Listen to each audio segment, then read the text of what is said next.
இந்த வீடியோவை உங்களுக்கு வழங்குவோர் மாலை முரசு செய்திகள் தொலைக்காட்சியின் படிப்போம் ஜெயிப்போம் உயர்கல்வியை தேர்ந்தெடுப்பதில் உள்ள சந்தேகங்களை தீர்க்கும் நிகழ்ச்சி தினமும் மாலை 5 மணிக்கு.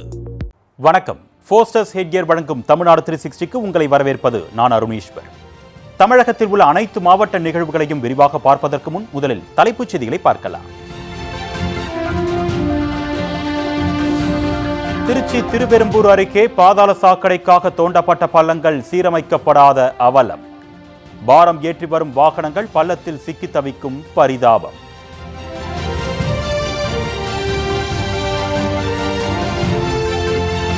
மருத்துவர்கள் செவிலியர்கள் இன்றி வெறிச்சோடி காணப்படும் இளையான்குடி அரசு மருத்துவமனை. இரவு நேரங்களில் மருத்துவமனையின் நிலையை வெளிச்சம் போட்டு காட்டிய வீடியோ.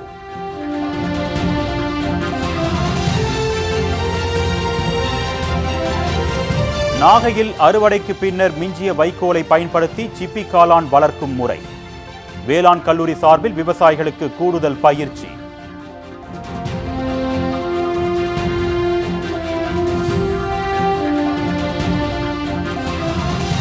தென்காசி புளியங்குடியில் ஆஸ்பெஸ்டாஸ் கொட்டகையில் இயங்கும் அங்கன்வாடி மையம். புதிதாக கட்டடம் கட்டப்பட்டு 3 ஆண்டுகளாகியும் திறக்கப்படாததால் மழலைகள் அவதி.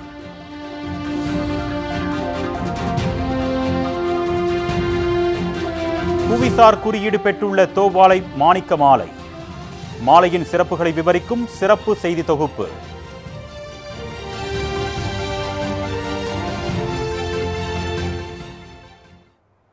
இனி விரிவான செய்திகளை பார்க்கலாம். திருவெரும்பூர் அருகே பாதாள சாக்கடைக்காக தோண்டப்பட்ட பள்ளங்களை முறையாக சீரமைக்காததால் பாரங்கள் ஏற்றி வரும் வாகனங்கள் பள்ளத்தில் சிக்கி தவிக்கும் நிலை ஏற்பட்டுள்ளது. திருச்சி மாநகராட்சிக்குட்பட்ட 39வது வார்டு பாலாஜி நகர் பிரதான சாலையில் பாதாள சாக்கடை திட்ட பணிகளுக்காக சாலையில் பள்ளங்கள் தோண்டப்பட்டன. தற்பொழுது பணிகள் முடிந்த நிலையில் சாலையில் தோண்டப்பட்ட இடங்களில் பள்ளங்கள் சரிவர மூடாமல் சாலை சீரமைக்கப்படாமல் உள்ளது. இதனால் வாகன ஓட்டிகள் மிகுந்த சிரமத்திற்கு உள்ளாகி வருகின்றனர். அத்துடன் பாரம் ஏற்றி செல்லும் வாகனங்கள் பள்ளத்தில் சிக்கி தவிக்கும் நிலையும் ஏற்பட்டுள்ளது. இதுகுறித்து மாநகராட்சி நிர்வாகத்திடம் பலமுறை புகார் அளித்தும் நடவடிக்கை எடுக்கப்படவில்லை என்று கூறும் அப்பகுதி மக்கள் சரக்கு வாகனங்கள் பள்ளத்தில் சிக்கிக் கொள்வதால் கடும் போக்குவரத்து நெரிசல் ஏற்படுவதாகவும் புகார் தெரிவிக்கின்றனர். எனவே சாலையை விரைந்து சீரமைக்க வேண்டும் என்றும் அவர்கள் கோரிக்கை விடுத்துள்ளனர்.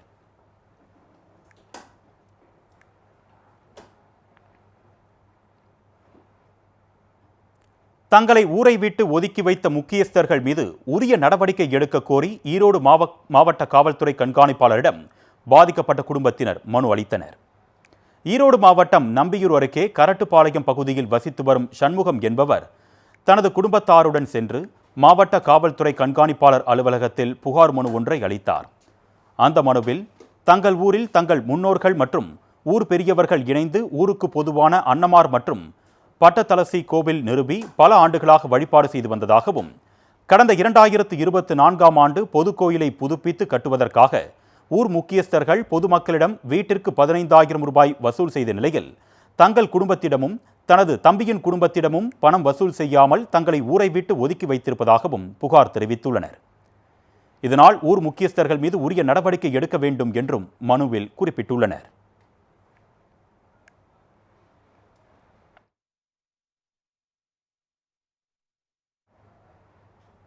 திரு உத்தரகோசமங்கை கோவிலில் தமிழில் குடமுழுக்கு நடத்த வேண்டும் என்று கோரி ராமநாதபுரம் ஆட்சியரிடம் நாம் தமிழர் கட்சி சார்பில் மனு அளிக்கப்பட்டது. ராமநாதபுரம் மாவட்டம் திரு உத்தரகோசமங்கை மங்களநாத சுவாமி கோவில் கும்பாபிஷேகம் வருகின்ற 4ஆம் தேதி நடைபெறவுள்ளது. இதற்கான யாகசாலை பூஜைகள் நடைபெற்று வரும் நிலையில் நாம் தமிழர் கட்சி சார்பில் ராமநாதபுரம் மாவட்ட ஆட்சியரை நேரில் சந்தித்து மனு ஒன்றை அளித்தனர்.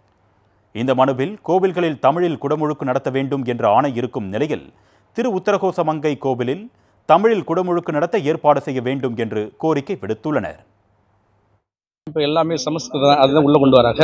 நாங்கள் 2020 இந்த ஆணை பிறப்பிச்சிருக்காங்க. எங்களுக்கு தமிழில் நடத்தின ஒவ்வொரு குடமுழுக்கு விழாவும் தமிழில் நடத்தணும்னு சொல்லிட்டு ஒரு ஆணை பிறப்பிச்சிருக்காங்க. அதை ஆணையை கொண்டு வந்து நாங்கள் மாவட்ட ஆட்சியர்கிட்ட மனு கொடுக்க வந்திருக்கோம். இப்போ தற்பொழுது உத்தரகோசமங்கை அந்த கோயிலில் வந்து மங்களநாத சுவாமி கோயிலில் குடமுழுக்கு நடக்கும்போது 4ஆம் தேதி அதில் தமிழ் முறைப்படி நடத்தணுன்றக்காக கோரிக்கை மனு கொடுக்க வந்திருக்கோம்.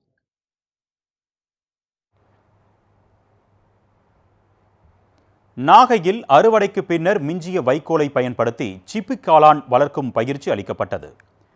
நாகை மாவட்டம் கீழ்வேலூரில் செயல்பட்டு வரும் அரசு வேளாண் கல்லூரி சார்பில் விவசாயிகளுக்கு பல்வேறு ஆலோசனைகள் மற்றும் பயிற்சிகள் அளிக்கப்பட்டு வருகிறது.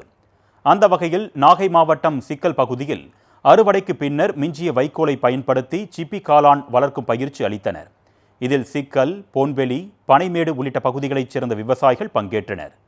நெல் பயிரிடும் விவசாயிகள் அறுவடைக்கு பின்னர் மிஞ்சிய சிறிதளவு வைக்கோலை பயன்படுத்தி சிப்பி காளான் வளர்த்து 2 மடங்கு வருவாய் பெறும் வகையில் இந்த பயிற்சி அளிக்கப்பட்டது.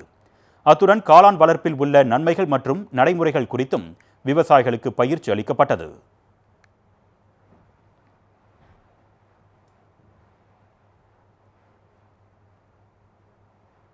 இளையான்குடி அரசு மருத்துவமனையில் இரவு நேரங்களில் மருத்துவர்கள், செவிலியர்கள் யாரும் பணியில் இருப்பதில்லை என்பதை விளக்கும் வீடியோ வெளியாகி பரபரப்பை ஏற்படுத்தியுள்ளது.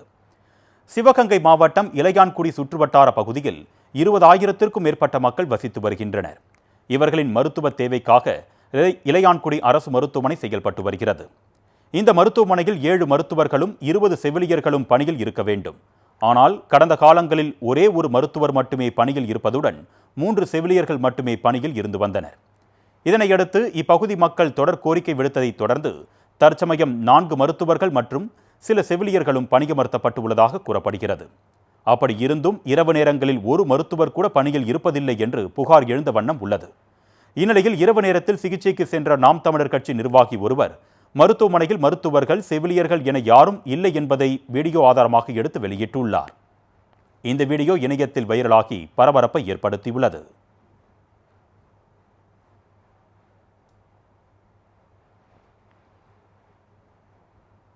புளியங்குடியில் அங்கன்வாடி மையம் கட்டப்பட்டு 3 ஆண்டுகளாகியும் திறக்கப்படாததால் ஆஸ்பெஸ்டாஸ் கொட்டகையில் இயங்கி வரும் அவல நிலை ஏற்பட்டுள்ளது. தென்காசி மாவட்டம் புளியங்குடி திருவிக்கா நகர் பகுதியில் ஆஸ்பெஸ்டாஸ் போடப்பட்ட வாடகை கொட்டகையில் அங்கன்வாடி மையம் செயல்பட்டு வருகிறது. இங்கு சுமார் 20க்கும் மேற்பட்ட மழலைகள் கல்வி பயின்று வருகின்றனர். வாடகை கட்டிடத்திற்கு பதிலாக அங்கன்வாடி மையத்திற்காக புதிய கட்டிடம் கடந்த 4 வருடங்களுக்கு முன்பு நிதி ஒதுக்கீடு செய்யப்பட்டு அனைத்து அடிப்படை வசதிகளுடன் புதிய கட்டிடம் கட்டப்பட்டது. இந்நிலையில் கட்டடம் கட்டி முடிக்கப்பட்டு 3 ஆண்டுகளை கடந்த நிலையில் இன்று வரை அங்கன்வாடி மையம் திறக்கப்படவில்லை. இதனால் அங்கன்வாடி மையம் தொடர்ந்து ஆஸ்பெஸ்டாஸ் கொட்டகையிலேயே இயங்கி வரும் அவல நிலை ஏற்பட்டுள்ளது. தற்பொழுது வெயிலின் தாக்கம் அதிகரித்து வரும் நிலையில் குழந்தைகள் மிகவும் அவதிப்பட்டு வருவதால் புதிய கட்டடத்தை விரைவில் திறக்க வேண்டும் என்று பெற்றோர் கோரிக்கை விடுத்துள்ளனர்.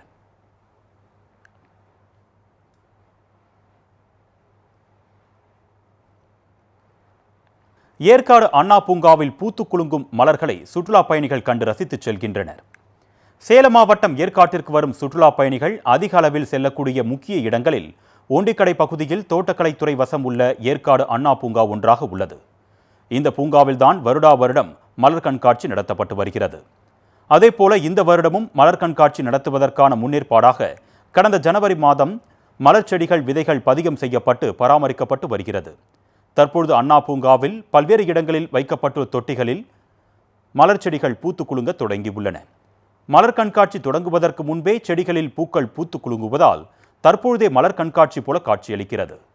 மேலும் பூத்து குலுங்கும் மலர்களை சுற்றுலா பயணிகள் ஆர்வத்துடன் கண்டு ரசித்து செல்கின்றனர்.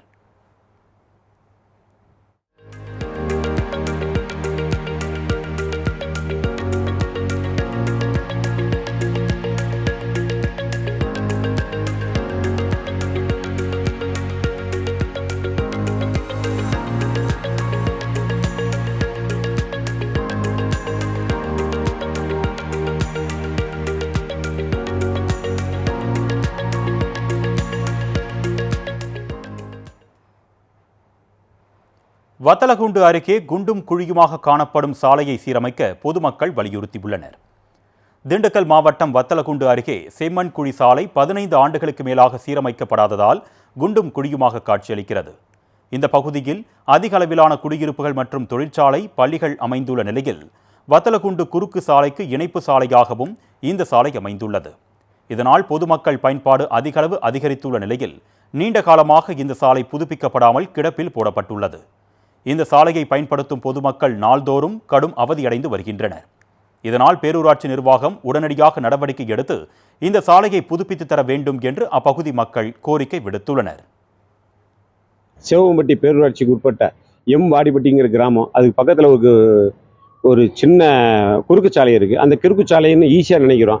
அந்த குறுக்கு சாலை பார்த்திங்கன்னா பட்டியரம்பட்டி பகுதிக்கு அதுதான் குறுக்கு சாலை, வத்தலக்குண்டு இணைப்புக்கு அதுதான் குறுக்கு சாலை, பைபாஸுக்கு குறுக்கு இணைப்புக்கு அதுதான் குறுக்கு சாலை.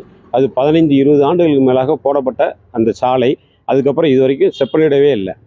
அந்த குறுக்கு சாலை, பள்ளி, தொழிற்சாலைகள் எல்லாமே அந்த குறுக்கு சாலையில் நம்ம போக வேண்டியது இருக்குது.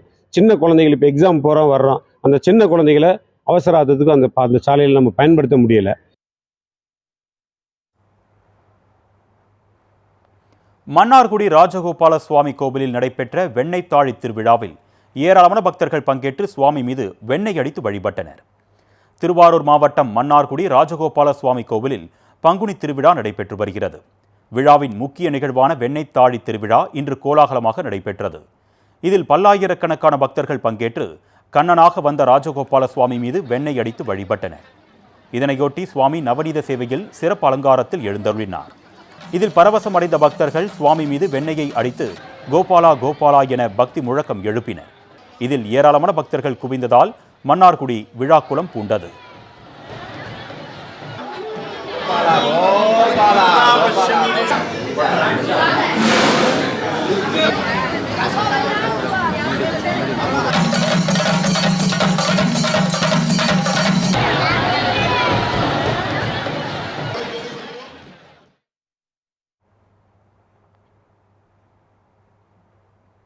ஃபோஸ்டர்ஸ் ஹெட்கேஸின் தமிழ்நாடு 360ல் அடுத்து வருவது உங்கள் ஊர் நிகழ்வுகளை விரைவாக வழங்கும் உள்ளூர் எக்ஸ்பிரஸ்.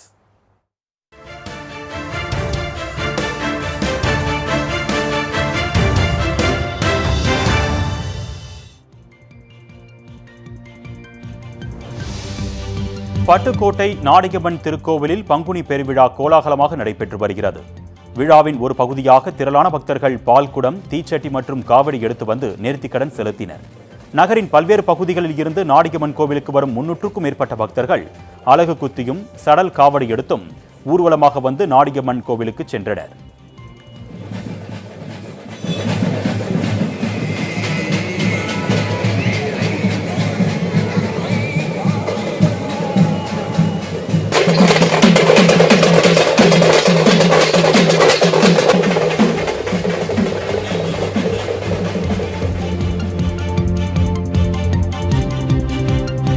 தஞ்சை மாவட்டம் பட்டுக்கோட்டை தாலுகா அலுவலக வாயிலில் கிராம உதவியாளர்கள் காத்திருப்பு போராட்டத்தில் ஈடுபட்டனர்.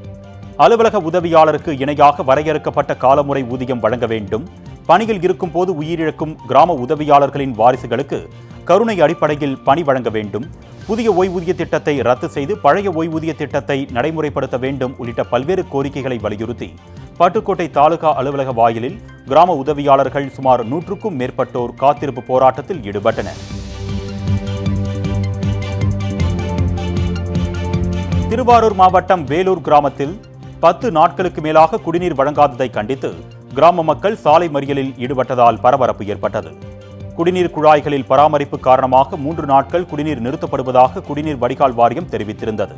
இந்நிலையில் 1 வாரமாகியும் குடிநீர் வழங்கவில்லை என்று கூறி பொதுமக்கள் சாலை மறியல் போராட்டத்தில் ஈடுபட்டனர். தொடர்ந்து போலீசார் பேச்சுவார்த்தை நடத்தியதை அடுத்து சாலை மறியல் கைவிடப்பட்டது.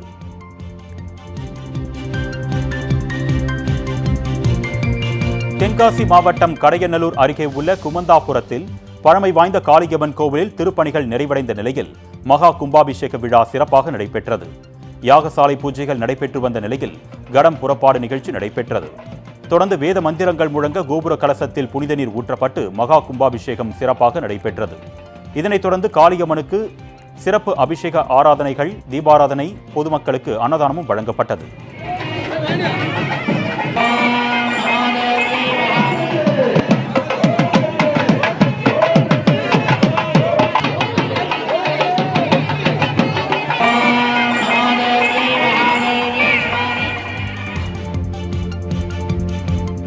உலக பிரசித்தி பெற்ற தஞ்சை பெரியநாயகி அம்மன் கோவிலில் பக்தர் ஒருவர் சார்பில் அணையா விளக்கு ஏற்பாடு செய்யப்பட்டுள்ளது.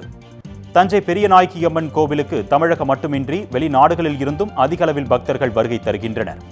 இந்நிலையில் கோவிலுக்கு வருகை தரும் பக்தர்கள் ஆங்காங்கே விளக்கை ஏற்றி வைத்து செல்வதால் ஏற்படும் எண்ணெய் படலத்தை தடுக்கும் வகையில் வேலூரைச் சேர்ந்த பக்தர் ஒருவர் அவரது சார்பில் அணையா விளக்கு ஏற்பாடு செய்துள்ளார். இதனை பக்தர்கள் அனைவரும் பயன்படுத்தி வருகின்றனர்.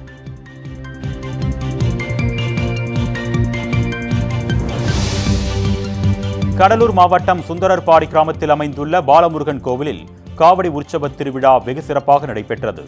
இதனையொட்டி கெடில நதியில் காவடி பூஜை செய்யப்பட்டு பாலாபிஷேகம் மற்றும் பாலமுருக உற்சவ சிலைக்கு தீபாராதனை காண்பிக்கப்பட்டது.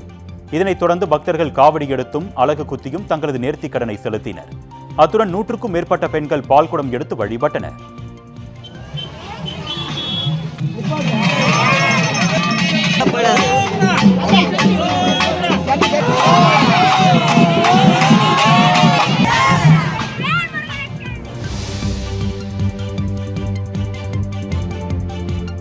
கன்னியாகுமரி துணை மின் நிலையத்தில் மின்வாரிய ஊழியர்களுக்கான தீயணைப்பு பயிற்சி நடைபெற்றது.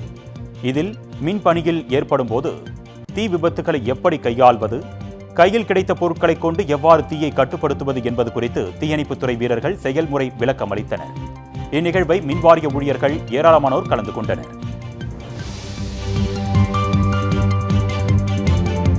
வீரப்பெண் விருது பெற்ற போக்குவரத்து பெண் காவலருக்கு பாராட்டுகள் குவிந்து வருகிறது. செங்கல்பட்டு மாவட்டம் தாம்பரம் காவல் மாவட்ட எல்லைக்குட்பட்ட மறைமலை நகரில் ஜான்சி ராணி என்பவர் போக்குவரத்து காவலராக பணிபுரிந்து வருகிறார். இவர் தொடர்ந்து பல்வேறு சமூக சேவைகளை செய்து வருகிறார். அதேபோல் சாலையில் தெரியும் மனநலம் பாதிக்கப்பட்டவர்களை ஜான்சி ராணி மீட்டு காப்பகத்தில் சேர்த்து வருகிறார். இவரது தன்னலமற்ற சேவையை பாராட்டி போக்குவரத்து காவலர் ஜான்சி ராணிக்கு வீரப்பெண் விருதை தன்னார்வ அமைப்பு வழங்கியுள்ளது.